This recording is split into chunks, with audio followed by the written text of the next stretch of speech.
I'd like to now welcome some who call the most powerful person in cruise. Does she run a cruise line? No.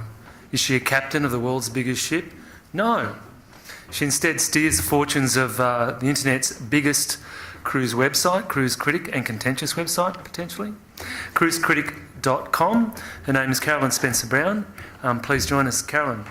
You're out there somewhere, I know. Thanks for coming along. Would you like to sit next to me? Or I'd like to. Thank you. I don't bite.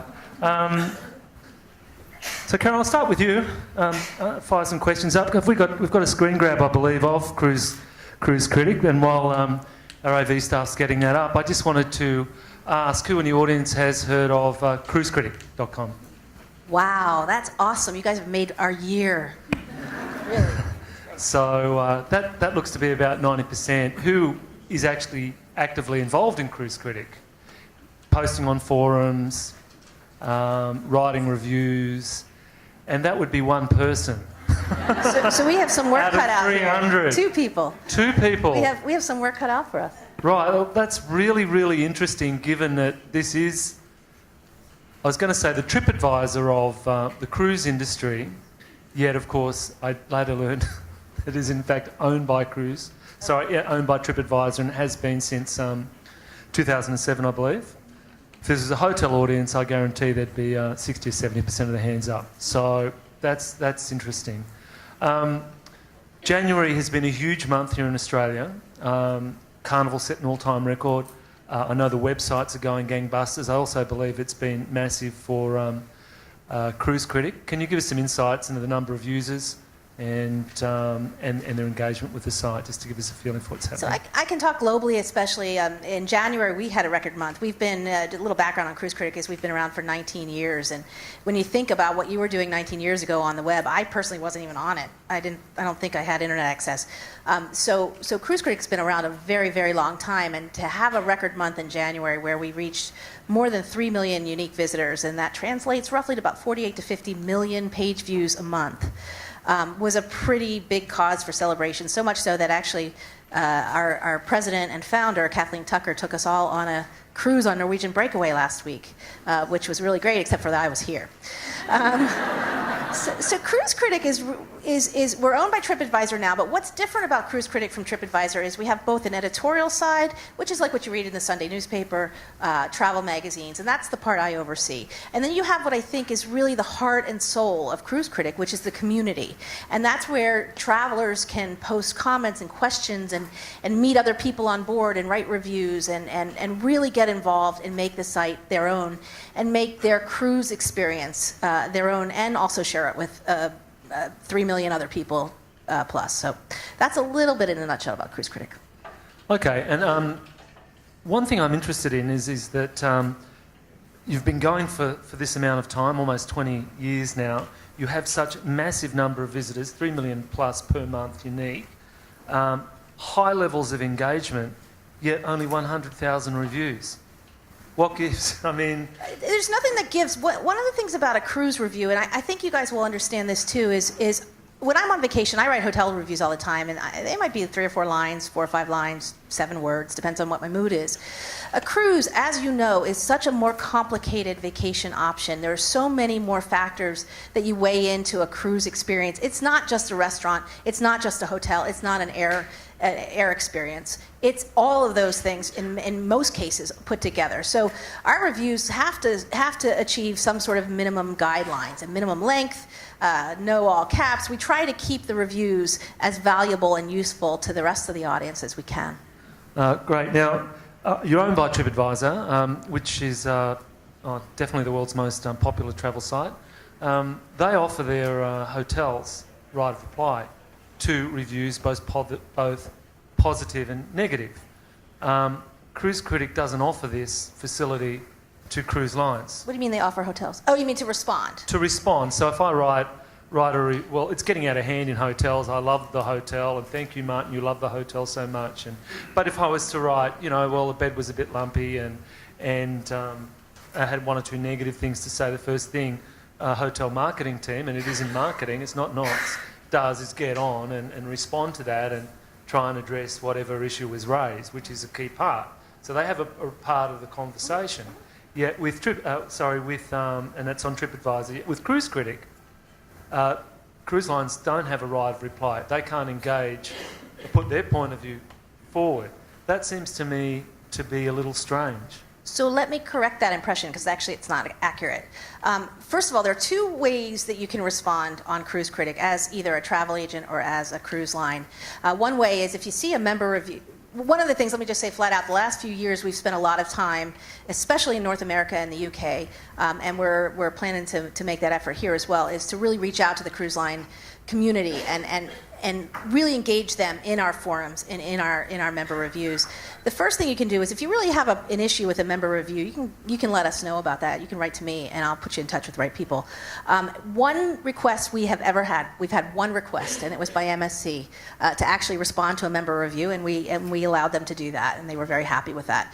The second area where you really can get involved in Cruise Critic, and I encourage you guys, since only one person raised their hand, two people, sorry, is our forums. You absolutely have any right you want to go in and talk about or respond to any concerns that people have. And I'm going to shout out to Larry Pimentel from Azamara, who is just absolutely brilliant when it comes to engaging Cruise Critics forum on Azamara. I mean, he has created such a community there within that community.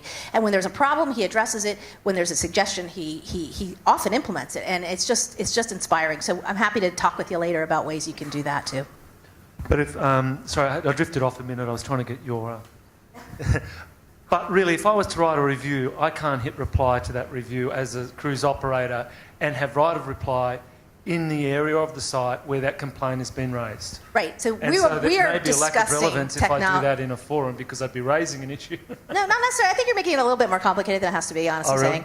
saying. What we're talking about doing is making it a little bit easier for cruise lines to engage in the actual member reviews. And that's something maybe down the road, but there is absolutely every opportunity, if you want it, to respond. And you just have to reach out to us. If it's the member review side, if it's the forum side, go for it. Enjoy yourself. Just be careful. We'll give you advice if you want it on how to get the best results. Okay, great. Now, just Carolyn at... Editor at cruisecritic.com. Right, so just... Editor at cruisecritic.com, and I'll make sure I hook you up with the right people. Yeah, so we want plenty of user-generated content out of this conference. You know, we've got the Twitter hashtag, so keep it going. I will say that only Ann Sherry and I are actually tweeting at the moment, so you guys have some catching up to do. I wanted to just follow up on a slide that you showed toward the end there that I think from memory showed that in cruise, 14% of those who embarked on a search for a cruise actually ended up transacting. And that was of people who had purchased. What percentage of people actually were able to purchase online? So based on a survey... 86% of people didn't purchase online. But they purchased... Fine. Okay, through you guys, clearly, which is interesting because I know Ann Sherry said earlier that 90% of their business is through agents. No, bit low. Yeah, there were two figures given, so it's 70. Okay, about 70. So that's interesting. Yet travel in general was 44%. Now, just fine. That's excellent information. But what I'm wondering is, if we look outside of travel, how does a 14% online purchase rate compare to other industries? I'm thinking it might actually be high. Is that true or not? So for the last 6 years, I've been working in our retail sector here at Google in Australia. And if you looked at total online activity, online transaction activity, travel would be one of the highest. Banking transactions are very common online as well. And then as an overall sector, retail would be probably about third. So people might be buying, perhaps most obviously, books, music, but also clothing and apparel. So within that context, there's certainly headroom for cruise to grow. But at 14%, where's retail at? No one tracks the numbers very well, but the latest estimates are around about 6%. Yeah, so to put it in another way, it's lagging the rest of travel in terms of online adoption, particularly in terms of transactions, because you'd have to say it's the same for everything else. But relative to other big industries like retail, which is Australia's potentially the biggest industry, it's more than double. Okay, so that's very interesting. So just looking further into those stats, said Australian. Actually, I've got to disagree with you. I think that spike was nothing to do with Costa Concordia. It was all due to Cruise Week. Don't you agree? I'll go back and check the query logs and see whether Cruise Week came up in our top. We've actually come to dread when Tom Cruise makes news because we have a Google alert set up, and every time he makes news, it just floods our inboxes. Alternately, there is a brand name called Celebrity Cruises, and Tom Cruise searches could be very valuable for them. Yeah, because putting two things together was that the Australian consumers were becoming more price conscious, and that was in September around the same time as well. So clearly there's noise out there, and you're showing that cruise is growing faster than any other sector. Are you able to project and ascertain where it's... You got any thoughts on where it'll be next year? Will present growth rates, based on what you're seeing, continue? Not off the top of my head, but cruises has held that position as being the highest growing sector within travel, certainly for the last 3 years. So, and we don't see anything that says that's going to slow off. Now, there might be other things that speed up, but we certainly haven't seen anything that says cruising is slowing down. Can I ask you a question, actually? And actually, for all you guys out there, we find that our readers are increasingly interested not so much in price, but in value. They want to make sure they're getting what they paid for. They're not... I mean, the price is great, but they're not necessarily booking the $3.99 7-day cruise. They're really looking at where they're going to get their money back, their money's worth. Is that something that you're seeing, or no? It's value. All-inclusive pricing, is that a big trigger for your customers? But actually, there's no such thing as all-inclusive, although some lines come close to it. But even with the extra options, as long as they know about them before they go into it, the expectations are set. We find that they're okay to spend the money. Do you get to see the online activity of a lot of different markets? Anything stand out for you about how Australian consumers use your website? Yeah, first of all, they're really, really good contributors. They're really participators. When we launched in the UK, we have a UK site 6 years ago, we really struggled to get everybody to kind of chill out and come in and hang out on the forums and sign up for roll calls. And we've had no such trouble here in Australia. They sign up. They don't need our help to get them started. It's just been marvelous. Great conversations. Yeah, so you've spent quite a long time here in Australia, haven't you, Carolyn? 3 weeks. Yeah, is it just a holiday? You're here on business? I've been hopping on ships in every port and just kind of cruising around because I like to be on the water. I wish. But I have been doing a photo of the day from Sydney, Circular Quay, and that's been a lot of fun. We've gotten a great feedback from our readers on that, both on Facebook and on Cruise Critic. It's been just an awesome time, really getting to know the cruise lines here and a lot of other cruise folks. So, yeah, it's been great. Oh, look, the only reason I asked is there are just rumours out there that you might be looking at setting up an Australian office. Is that true? Well, I did buy a house yesterday. No, I'm kidding. Cruise Critic already serves the Australia market, and what we're here to do this past couple of weeks is there a way that we can better serve the market? And we believe there is a way that we can deliver a product that really speaks to where our Australian readers want to go, on which lines they want to travel, and various issues that are applicable to them. So yes, absolutely, very much interested in how we can do a better job reaching out to Australians who either are considering their first cruise or already pretty hardcore cruisers. And what conclusions have you come to? Oh, it's an awesome market. I mean, it's just you don't really have to sell it. It's just everybody already gets it, or many do get it. One of the things that we're also interested in, Cruise Critic is very well known for being a mainstream kind of cruise line, big ships, but we also have very strong coverage of river in particular. We've just really jumped aboard the river trends and are having a great time with that. And our readers are having a great time with that. And we're also very excited about soft adventure and expedition. And we heard some talk about that this morning.